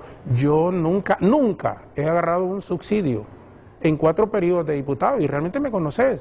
Ahorita, por ejemplo, repartieron y el diputado Cali que lo sabe, ahí van a dar dinero ahorita para el Día de la Madre, y pasaron hasta un listado, yo ni siquiera me pasaron el listado para firmarlo, porque saben que no lo iba a firmar.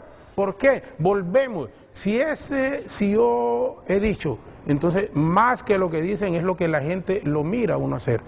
Yo nunca he agarrado un subsidio ni lo voy a agarrar, y me conoces que sabes que tengo necesidad. Pero yo les recuerdo los problemas estructurales, serios problemas estructurales que tiene el país y que lamentablemente no los resolvemos. Se pueden resumir en 4: corrupción, impunidad, pobreza y desigualdad. Y alrededor de esos 4 graves problemas estructurales podemos encontrar problemas que son causales y que provocan que existan esos 4 grandes problemas estructurales. Por ejemplo, todo el tema de impunidad y corrupción tiene que ver con institucionalidad y con cultura política. El tema de la desigualdad y el tema de la pobreza tiene que ver con un sistema económico que es contrario a lo que dice el artículo, el 328 de la Constitución de la República, en el sentido que el sistema económico debe de buscar la justa distribución de la riqueza, por ejemplo, o un equilibrio entre la clase trabajadora, el capital y el trabajo. En ese sentido creo yo que si vemos, y me parece muy bien que repitamos, insistamos con el tema de la Comisión de la Verdad, si nos vamos a las recomendaciones que están en eso, son varios tomos, del informe de la Comisión de la Verdad, yo creo que podríamos resolver varias cosas. Y hay cosas que lo único que requiere es voluntad política para cambiarlas. Y yo sí creo también que lo que debería de haber como propuesta es simplemente la elaboración, por ejemplo, de un cronograma de implementación de esas recomendaciones de la Comisión de la Verdad. De hecho, una vez que terminó la Comisión de la Verdad, se creó una unidad que recuerdo yo que la coordinaba el director de Flaxo, Rolando, y ahí se le daba seguimiento a la implementación de las recomendaciones. ¿Rolando Cálix? Rolando, pues... Sí, no, el de la Facultad de Ciencias Sociales de América Latina. Rolando, que en este momento, Sierra. Rolando Sierra, sí. Sí, es amigo. Exactamente, entonces ese fue la primera iniciativa, una unidad que iba funcionando, que le iba dando seguimiento, monitoreando, pero a medida que fueron pasando los años, esa unidad al final terminó desaparecida, desarticulada. Y en ese sentido me parece a mí que tenemos muchísimas recomendaciones. Por ejemplo, está el informe de la Comisión de la Verdad y la Reconciliación, que ahí lo tenemos. Están los informes de la Oficina del Alto Comisionado de Naciones Unidas para los Derechos Humanos, que ahí está. Miren, ahorita en el mes de mayo, viene la Comisión Interamericana de Derechos Humanos y va a presentar el informe de su visita del año pasado. Y ahí en ese informe, que hay varios informes sobre Honduras, hay uno del 2013 sobre el sistema penitenciario, que indica que hagan todo lo contrario a lo que están haciendo ahora con el tema de la remilitarización. En segundo lugar está el informe del golpe de Estado del año 2009, que está ahí un informe de la Comisión. Está un informe anual, un informe especial del país del 2015. Hay un informe del año 2019 de la Comisión Interamericana. Y ahora vamos a tener un informe 2023 de su visita anterior, donde plantea una serie de recomendaciones. Es decir, no hay que inventar el agua caliente. Ahí están todas esas recomendaciones. Lo que se requiere es voluntad política para que sea un cronograma donde se prioricen esas recomendaciones y se diga vamos a empezar por aquí. De hecho, en mi opinión, y este es un llamado para todas las precandidaturas, creo yo que los programas de gobierno de las precandidaturas en este momento y de las candidaturas después deberían de ser esas recomendaciones. Es decir, el compromiso, yo me comprometo en mi programa de gobierno a cumplir estas recomendaciones que están en este informe de la Comisión de la Verdad, de la Comisión Interamericana, etcétera, etcétera. Sin inventar el agua caliente, pero obviamente eso requiere voluntad política. Ahora, es que eso es lo que requiere, Renato, pero la gente debe de conocer, la gente, yo te voy a dejar porque lo hemos platicado, esto en serio, aquí está resumido, este es mi plan de gobierno, ¿va? La gente puede, así, ahí está resumido, léelo porque tú me dijiste, yo recuerdo, Jorge, tráeme, ahí va a estar resumido. Mire, abogado, esas cosas de la Comisión de la Verdad hay que implementarlas, voluntad política. Después, si usted trabaja con las familias, si trabaja con las iglesias, porque ¿qué es lo que se ha perdido en Honduras? Los valores morales, los valores espirituales. Y si usted los recupera, si usted trabaja en eso, si hay un aparato productivo que se ha debilitado por diversas razones, solo en un 12% incluso han caído las ventas en el mercado internacional de nuestro país. No se está generando un ambiente favorable para lo que es la inversión en Honduras. Entonces, en eso es que debemos de trabajar. De ahí, yo les digo que el país se da adelante y que uno se rodee de gente, pero que les diga, mira, a mí no me estés soplando en el oído y diciéndome que la gente me quiere o que voy a estar... Yo voy a vivir, por ejemplo, en la casa de gobierno. Yo ahí voy a vivir, ya le dije a Senio. Solo permitime que te desguace este proyecto. No, y es cortísimo. Pero mira, es que buen ejercicio. Claro, doctor, fíjate que yo respeto mucho su criterio siempre que lo escucho hablar. Claro que sí. Desguáceme ese proyecto, a ver si eso puede ser un plan de nación. No, mírelo ahí, doctor, así rapidito, no, en serio, mírelo de rapidito. Bueno. Yo creo... Sí, Jorge. Renato, yo creo en la política que se pone al servicio de la gente y no de los partidos políticos. Una política que resuelve problemas de la gente, no los problemas de la política que a nadie le interesan, como ya le dije. A doña María, a don Pedro, a don Juan, no le interesa quién es el fiscal general o quiénes son los consejeros del Consejo Nacional Electoral. Les interesa saber cuáles son las políticas que tiene un gobierno para sacar adelante a la microempresa, para impulsarla, para darle beneficios, para ver cómo hacemos para proteger o impulsar el agro, la agroindustria, para que esas 120,000 familias, lo digo esto por ahora que viene la entrada de Starbucks Honduras, que son productores de café y que venden el quintal a 2.500 lempiras, ganen más que Starbucks que nos va a vender un vaso de café a, qué sé yo, 30, 40, 50 lempiras, mientras que los que producen el café no están ganando nada. Sí. Y se llevan todo el riesgo. Es la distorsión del modelo. Y un 20%, Esa es la distorsión, las 20% desigualdades del modelo. Un 20% bajado la importación de café. Sí, esas son las cosas que la política tiene que resolver. Esas son las cosas que de las que la política tiene que echar mano. Ya de estar viendo cómo que los problemas de la Corte, que los problemas del Tribunal de Justicia Electoral, que si la base quiere o no quiere, a los comisionados del Registro Nacional de las Personas, esos son problemas de la política que solo afectan a los políticos. El ciudadano de a pie quiere respuestas ante su problemática, quiere que Keila no tenga que tiene un salón de belleza en el Prado, no tenga que seguir pagando impuestos de guerra. Quiere que las personas que viven en Buenos Aires dejen de sufrir por los conflictos entre el combo de los que no se dejan y los chirizos. Eso es lo que el Estado tiene que estar resolviendo, los problemas de la gente. En esa política es la que cree este servidor, en la política que resuelve los problemas de todos los hondureños, no los problemas del pequeñito grupo que se llama clase política en el país. Sí, pero hay que tenerlos monitoreados, porque justamente si los pleitos es la repartición del pastel, que no es otra cosa que el presupuesto público, se olvidan de los problemas esos que afectan la cotidianidad de la gente, que en esencia es de lo que hemos hablado hoy. Han resuelto con estas negociaciones sus problemas personales, valiéndose de instituciones políticas centenarias a las que le hemos tenido afectos los hondureños desde hace décadas. Entonces, la crítica de hoy es, por favor, si son líderes de estos partidos, los partidos es para procurar tener poder y luchar por el bien común. Esa es la finalidad de un partido político. Entonces, es reprochable, es cuestionable, es inmoral que utilicen esos partidos políticos, aprovechándose de un pueblo de 5.6 años de escolaridad para resolver sus conflictos personales, con la justicia o empresariales. Eso no es válido.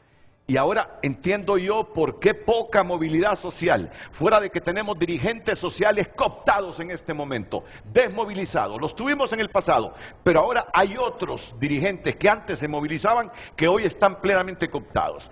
Eso y la pobre escolaridad hace que veamos con indiferencia estos problemas estructurales serios que tenemos que resolver.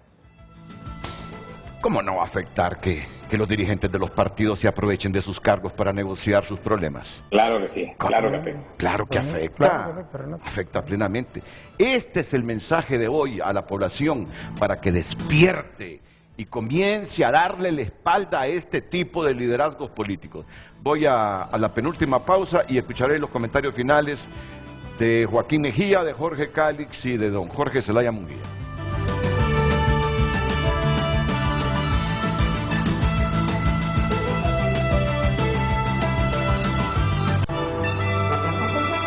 Don Emilio Hércules, de la Comisión de Política Limpia, sí, es el presidente. Pero el nombre de la institución... uno lo simplifica diciendo la Comisión de Política Limpia, pero el nombre es diferente. Pero bien, ya entendemos que es Política Limpia. Es la que se supone monitorea en qué gastan y cuánto gastan los partidos políticos en las campañas. ¿Qué dice don Emilio Hércules, Lucecita? Bueno, ha emitido un comentario, un post a través de su cuenta de X, recordatorio. Hoy vence el plazo para que los partidos políticos que no lo han hecho presenten su informe anual correspondiente al año 2023. Atenderemos hasta las 12 de la medianoche. Comparte Emilio Hércules, comisionado presidente de Política Limpia, y nosotros a través de nuestra cuenta de X tenemos comentarios referente al tema de hoy. Una vez más les digo, el tener control del Ministerio Público y la Corte era vital para el partido en el poder, para extorsionar a las cúpulas y líderes de oposición, y estos, a fin de evitar ser judicializados, se sientan a pactar impunidad. Al final es el país quien pierde. En esencia ese ha sido hoy el debate aquí en Frente a Frente, lo que está diciendo David Lanza. Repetirlo, en esencia ese ha sido hoy el debate, con enriquecedoras sugerencias que han venido tanto de Jorge Cali, Jorge Zelaya y también del doctor Joaquín Mejía. Una vez más les digo, el tener control del Ministerio Público y la Corte era vital para el partido en el poder, para extorsionar a las cúpulas y líderes de oposición, y estos, a fin de evitar ser judicializados, se sientan a pactar impunidad. Al final, es el país quien pierde. Ha compartido David Lanza. Alex comparte, son más de lo mismo. Lo único que han cambiado en Honduras fueron los tumultos por boyas. La agenda libertaria propone Dios y la vida primero. Lastimosamente la clase política es la misma. Lo único que cambia es el color de la bandera. Han compartido los televidentes. Muchas gracias por haber enviado sus mensajes, su opinión a través de nuestras cuentas. Comentario final breve, por favor, Jorge. No, Renato, agradecer la oportunidad de veras compartir con el doctor, con el abogado Calix, ha sido un enorme placer enviarles un mensaje a los jóvenes, a la vieja guardia, mujeres y hombres de mi partido nacional. Solo decirles así rápidamente que vamos a cambiar esta situación en que actualmente nos encontramos, que nos tiene el partido en el poder. Voy a ganar el proceso de las elecciones internas, mi partido, el Partido Nacional, voy a unirlo y después ganar las elecciones generales y unir la familia. Pero igual, muchas gracias. Sino que usted, como un hombre sensato, no se puede olvidar que gran parte de nuestra situación es responsabilidad también de su partido. Yo no estoy diciendo que ese es el tremendo desafío que usted tiene, volver a reconquistar y convencer a la gente que vale la pena votar por un partido que... Y más que por el partido, por Jorge Zelaya, que me siento orgulloso del partido, más no de alguna gente que ha estado y que está todavía en la cúpula del Jorge partido. Calix.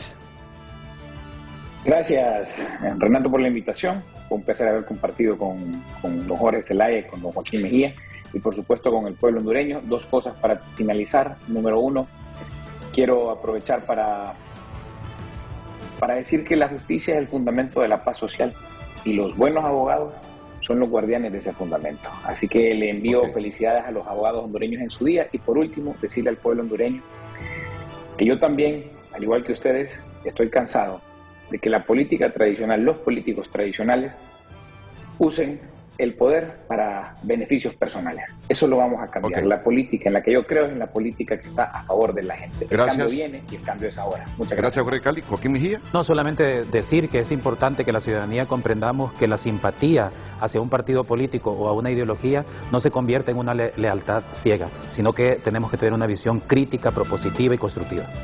Muchas gracias a todos. Buen día.